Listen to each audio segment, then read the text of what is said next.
Welcome back to Lily's World as we read the Bible through 1 year. This is day 3, and we'll be going over Genesis, 8 through 11.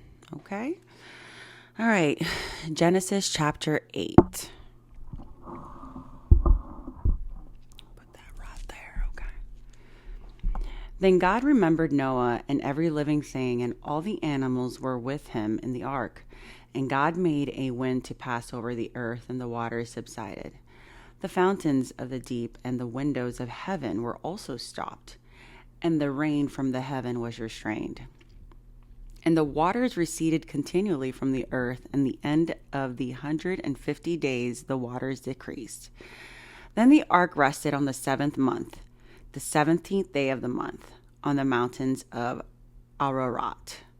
And the waters decreased continually until the 10th month. In the 10th month, on the first day of the month, the tops of the mountains were seen. So it came to pass at the end of 40 days that Noah opened the window of the ark which he had made. Then he sent out a raven which kept going to and fro until the waters had dried up from the earth. He also sent out from himself a dove to see if the waters had receded from the face of the ground. But the dove found no resting place for the sole of her foot. And she returned into the ark to him, for the waters were on the face of the whole earth.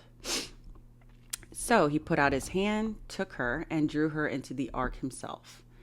And he waited yet another 7 days. And again he sent the dove out from the ark.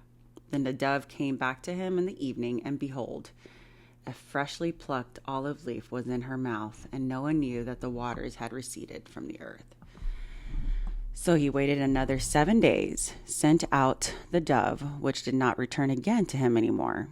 And it came to pass in the 601st year, in the 1st month, the 1st day of the month, and the waters were dried up from the earth, and Noah removed the covering of the ark and looked. And indeed the surface of the ground was dry. And in the 2nd month of the 27th day of the month, the earth was dried. Then God spoke to Noah, saying, Go out of the ark, you and your wife, and your sons, and your wives with you. Bring out with you every living thing of all flesh that is with you, birds and cattle of every creeping thing that creeps on the earth, so that they may abound on the earth, and be fruitful and multiply on the earth. So Noah went out, and his sons, and his wife, and his sons' wives with him. Every animal, every creeping thing, every bird, and whatever creeps on earth according to their families went out of the ark. Then Noah built an altar to the Lord, and took every clean animal of every clean bird, and offered burnt offerings on the altar. And the Lord smelled a soothing aroma. Then the Lord said in his heart, I will never again curse the ground for man's sake, although the imagination of man's heart is evil from his youth, nor will I again destroy every living thing as I have done. While the earth remains, seed time and harvest, cold and heat, winter and summer, and day and night shall not cease. Genesis chapter 9. So God blessed Noah and his sons, and said to him, Be fruitful and multiply, and fill the earth. And the fear of you and the dread of you shall be on every beast of the earth, on every bird of the air, on all the move on the earth, and all the fish in the sea. They are given into your hand. Every moving thing that lives shall be food for you. I have given you all things, even as the green herbs. But you shall not eat flesh with its life, that is, its blood. Surely for your lifeblood I will demand to reckoning. From the hand of every beast I will require it, and from the hand of every man. From the hand of every man's brother I will require the life of man. Whoever sheds man's blood, by man his blood shall be shed. For in the image of God he made man. And as for you, be fruitful and multiply, and bring forth abundantly in the earth, and multiply in it. Then God spoke to Noah, to his sons with him, saying, And as for me, behold, I establish my covenant with you, and with your descendants after you, and with every living creature that is with you, the birds, the cattle, and every beast of the earth with you, of all that go out into the ark, every beast of the earth. Thus I establish my covenant with you. Never again shall all flesh be cut off by the waters of the flood. Never again shall be a flood to destroy the earth. And God said, This is the sign of the covenant which I make between me and you and every living creature that is with you for perpetual generations. I set my rainbow in the cloud, and it shall be for the sign of the covenant between me and the earth. It shall be when I bring a cloud over the earth, and the rainbow shall be seen in the cloud, and I will remember my covenant which is between me and you and every living creature of all flesh. And the water shall never again become a flood to destroy all flesh. The rainbow shall be in the cloud, and I will look on it to remember the everlasting covenant between God and every living creature of all flesh that is on the earth. And God said to Noah, This is the sign of the covenant which I have established between me and all the flesh that is on the earth. Now the sons of Noah who went out of the ark were Shem, Ham, and Japheth. And Ham was the father of Canaan, and these were the sons of Noah. And from these the whole earth was populated.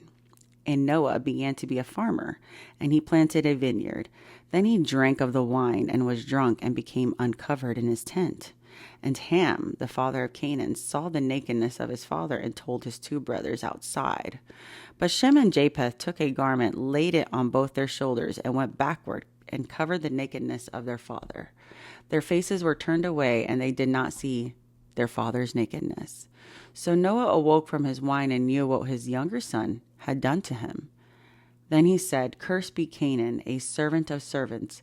He shall be to his brethren. And he said, Blessed be the Lord, the God of Shem, and may Canaan be his servant. May God enlarge Japheth, and may he dwell in the tents of Shem, and may Canaan be his servant. And Noah lived after the flood 350 years. So all the days of Noah were 950 years, and then he died.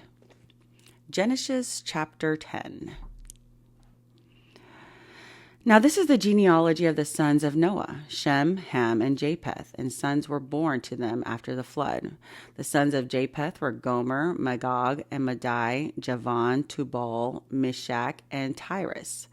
The sons of Gomer were Ashkenaz, Repath, and Togarmah. The sons of Javan were Elisha, Tarashish, Kittim, and Dodinam. For these were the coastland peoples of the Gentiles were separated into their lands, everyone according to his language, according to their families, into their nations. The sons of Ham were Cush, Mizraim, Put, and Canaan.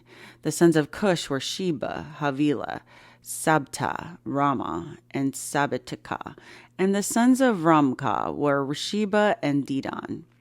Cush begot Nimrod. He began to be a mighty one on the earth. He was a mighty hunter before the Lord. Therefore it is said, like Nimrod, the mighty hunter before the Lord. And in the beginning of his kingdom was Babel, Erech, Akkad, and Calneh in the land of Shinar.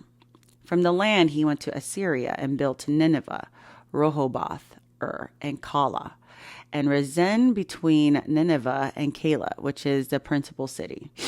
Mizraim begot Ludim, Ananimah, Lahibam, Nephutim, Pathrazim, and Casluhim, from whom came the Philistines and the Capitorim. Canaan begot Sidon, his firstborn, and Heth, and Jebusite, and Amorite, and the Girgashite, and the Hivite, and the Arkite, and the Sinite, and the Arvadite, and the Zemarite, and the Hamathite. Afterward, the families of Canaans were dispersed, and the border of Canaanites was from Sidon, as you go toward Gerar, as far as Gaza. Then you go towards Sodom, Gomorrah, Admah, and Zeboam, as far as Lasha. These were the sons of Ham, according to their families, according to their languages, and in their lands, and in their nations. And the children were born also to Shem, the father of all children of Eber, the brother of Japheth the elder. The sons of Shem were Elam, Assur, Askfad, Lod, Aram. And the sons of Aram were Uz, Hul, Gether, and Mash. Arphaxad begot Salah, and Salah begot Eber. To Eber were born 2 sons. The name one was Peleg, for in his days the earth was divided, and his brother's name was Joktan. Joktan begot Almodad, Seleph, and Hazarmaveth, Zerah, Hadaram, Uzal, Dikla, Obal, Abimael, Sheba, Ophir, Havilah, and Jobab. All these were the sons of Joktan. And their dwelling place was from Mesha as you go towards Sephar and the mountain of the east. There were the sons of Shem, according to their families, according to their languages, in their lands, according to their nations. These were the families of the sons of Noah, according to their generations, in their nations, and from these the nations were divided on the earth after the flood. Genesis chapter 11. Now the whole earth had one language and one speech. And it had come to pass, as they journeyed from the east, they found a plain in the land of Shinar, and dwelt there. Then they said to one another, Come, let us make bricks, and bake them thoroughly. They had brick for stone, and asphalt for mortar. And they said, Come, let us build ourselves a city, and a tower whose top is in the heavens. Let us make a name for ourselves, lest we be scattered abroad over the face of the whole earth. But the Lord came down to see the city and the tower which the sons of men had built. And the Lord said, Indeed, the people are one, and they all have one language. This is what they began to do.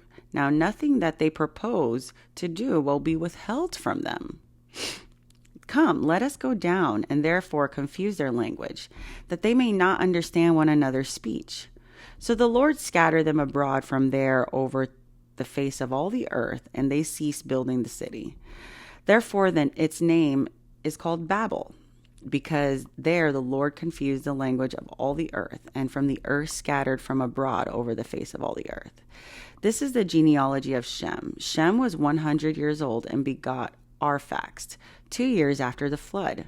After he begot Arphaxad, Shem lived 500 years and begot sons and daughters. Arphaxad lived 305 years and begot Salah. After he begot Salah, Arphaxad lived 403 years and begot sons and daughters. Salah lived 30 years and begot Eber. After he begot Eber, Salah lived 403 years and begot sons and daughters. Eber lived 34 years and begot Peleg. After he begot Peleg, Eber lived 430 years and begot sons and daughters. Peleg lived 30 years and begot Reu. After he begot Reu, Peleg lived 209 years and begot sons and daughters. Reu lived 32 and begot Serug. He begot Serug. Reu lived 207 years and begot sons and daughters. Serug lived 30 years and begot Nahor. After he begot Nahor, Serug lived 200 years and begot sons and daughters. Nahor lived 29 years and begot Terah. After he begot Terah, Nahor lived 119 years and begot sons and daughters. Now Terah had lived 70 years and begot Abram, Nahor, and Haran. This is the genealogy of Terah. Terah begot Abram, Nahor, and Haran. Haran begot Lot. And Haran died before his father Terah in his native land in Ur of the Chaldeans. Then Abram and Nahor took wives.